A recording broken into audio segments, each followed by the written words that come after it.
Assalamualaikum warahmatullahi wabarakatuh. Semoga keselamatan dan rahmat Allah serta keberkahan berlimpah kepada anak-anak semua. Salam sejahtera bagi kita semua.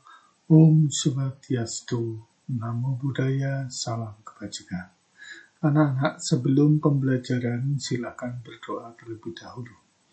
Semoga kita dalam keadaan selamat, sehat, dan lancar nanti dalam memahami materi yang diberikan pada hari ini. Berdoa dimulai.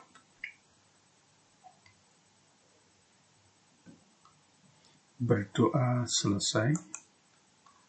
Baik anak-anak, untuk bab ketiga kali ini akan dijelaskan atau kita belajar bersama, yaitu menelaah teks eksplanasi bersama Pak Guru Ignatius Kunchoro. Ya.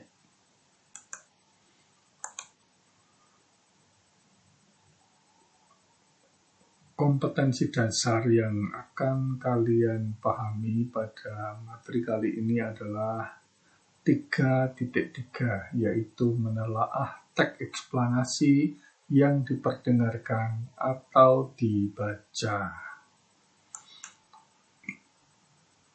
Tujuan pembelajaran yang harus kalian capai yaitu ada 1. Peserta didik dapat menelaah isi teks eksplanasi. Yang kedua, peserta didik dapat menelaah struktur teks eksplanasi. Yang ketiga, peserta didik dapat menelaah kaidah teks eksplanasi. Berikutnya, kita mempelajari tentang isi teks eksplanasi. Isinya apa saja? Nah, dalam pemaparan, teks merupakan jawaban dari 2 pertanyaan, yaitu mengapa, yang kedua bagaimana, mengapa atau bagaimana. Kita perhatikan, teks eksplanasi sebagai jawaban atas pertanyaan mengapa, maka uraiannya akan bersifat kausalitas atau sebab-sebabnya. Nah, itu. Jadi dalam pemaparan di situ akan ada jawaban mengenai sebab-sebab suatu fenomena itu terjadi. Yang kedua, teks eksplanasi sebagai jawaban atas pertanyaan bagaimana, uraiannya akan bersifat kronologis atau urutan waktu. Kita lihat contoh sebagai berikut. Kita lihat kausalitas. Nanti dalam pemaparan di sini akan terlihat bagaimana sebab-sebabnya.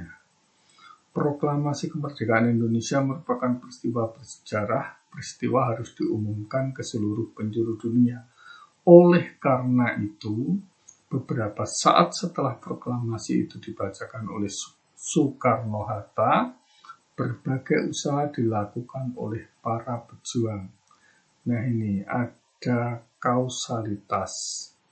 Di sini ada keterangan kausalitas, yaitu atau keterangan sebab. Oleh karena itu, karena, sebab, dan sebagainya. Itu adalah contoh, yaitu pemaparan yang menggunakan kausalitas. Lalu kronologis atau urutan waktu. Gempa bumi terjadi saat batuan di dalam bumi mengalami tekanan yang sangat hebat. 2 lempengan kulit bumi saling bergesekan. Lempengan yang dimaksud yaitu lempeng samudra dan lempeng benua. Ketika lempeng saling bergesek dan bertumbukan, akan menghasilkan gelombang dahsyat yang kita rasakan sebagai gempa bumi. Nah, ini ada kronologis, ya, urutan waktu. Ciri-cirinya di sini ada kata ketiga. Ini menunjukkan keterangan waktu. Saat juga di sini. Ya, Pak Guru belum beri tanda merah, saat juga menunjukkan urutan waktu. Nah, itu contoh pemaparan dari segi kronologis. Baik, kita lanjutkan struktur teks eksplanasi.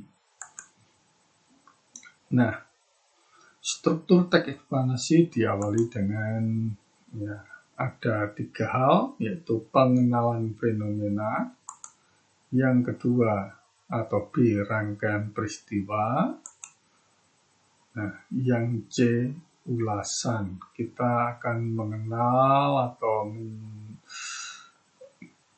mencermati arti dari ketiga struktur teks eksplanasi. Diingat-ingat ya. A, pengenalan fenomena, B, rangkaian peristiwa, C, ulasan.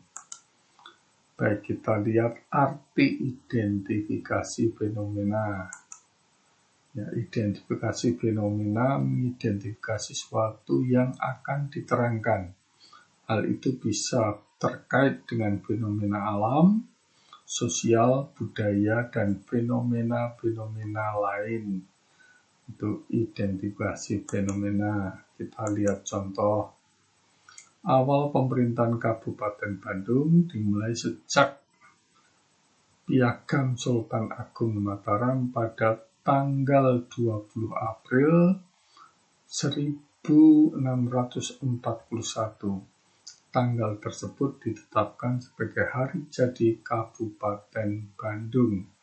Ini pengenalan fenomena atau identifikasi fenomena tentang budaya ya atau sejarah. Baik, kita lihat berikutnya, apa rangkaian peristiwa?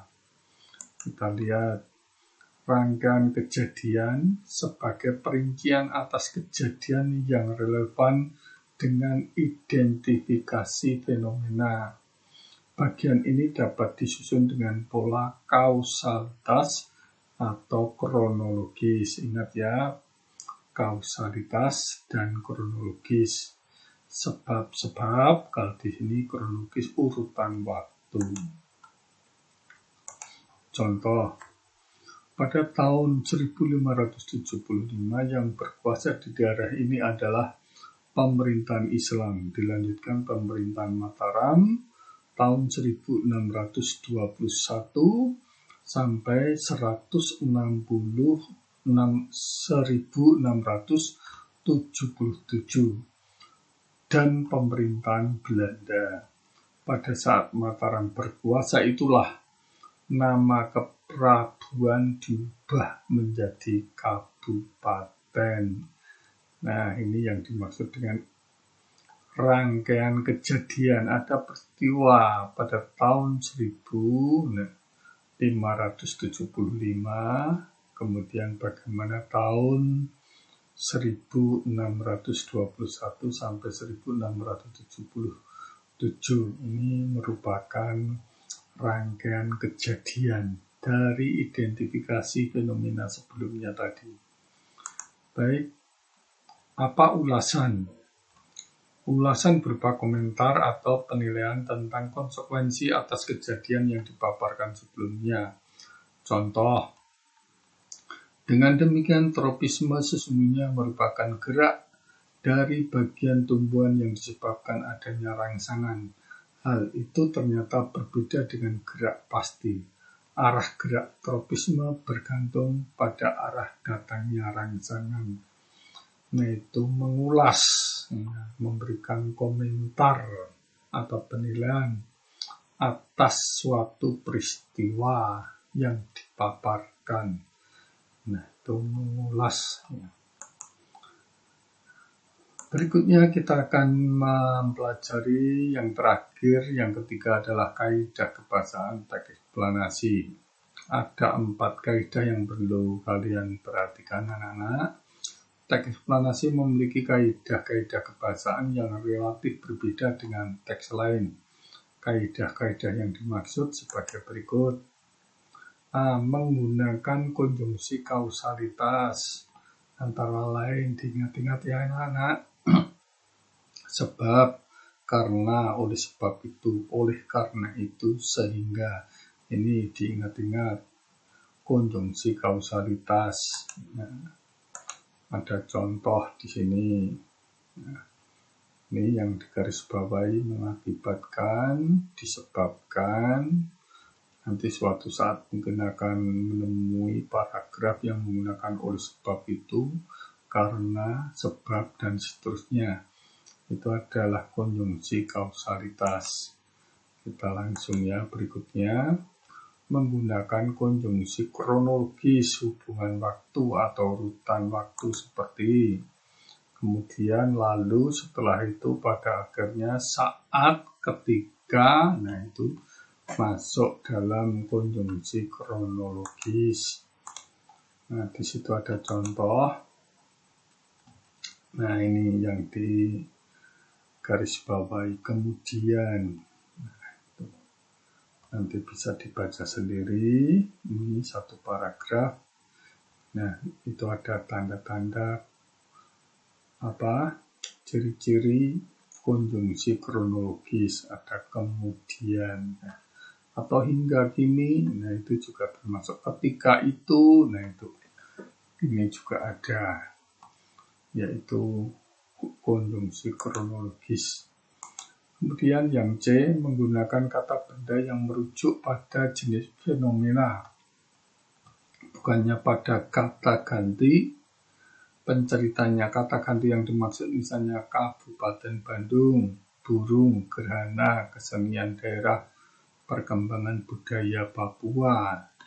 Nah, itu yang disebut dengan kata benda yang merujuk pada jenis fenomena. Ini yang digaris miring di sini. Lalu yang D, di dalam teks itu pun sering dijumpai kata teknis atau peristilahan sesuai dengan topik yang dibahasnya. Ya, kata teknis, kata yang dipakai dalam pemaparan itu ya. Misalnya industri pariwisata, sektor pertanian, ada kerajinan tangan, peternakan. Jadi kata teknis, kata istilah yang digunakan dalam topik. Kalau di sini adalah topiknya tentang pariwisata, nah itu ya. Ada industri pariwisata, sektor pertanian, kerajinan tangan, ada peternakan, dan seterusnya. Ya, itu tugas kalian adalah cari satu paragraf tentang COVID-19. Buatlah pertanyaan yang didasarkan pada isi paragraf tersebut. Ya. Kemudian kirim di Google Classroom. Jelas ya? Contoh. Nah, ini Pak Guru mencari salah satu paragraf ini ya. Kemudian kita tulis, lalu kamu kirimkan ke Google Classroom ini. Kemudian yang kamu buat pertanyaannya ya. Bagaimanakah proses penyebaran virus corona? Nah, jawabannya apa? Ya di paragraf yang kamu cari di internet atau di mana saja ditulis atau diketik terserah, lalu dikirim di Google Classroom, lalu diberi pertanyaan. Bagaimanakah proses penyebaran virus corona? Mungkin nanti kalian akan mendapatkan satu paragraf lalu buat pertanyaan yang sudah ada jawabannya di situ. Ya, mudah ya tugasnya.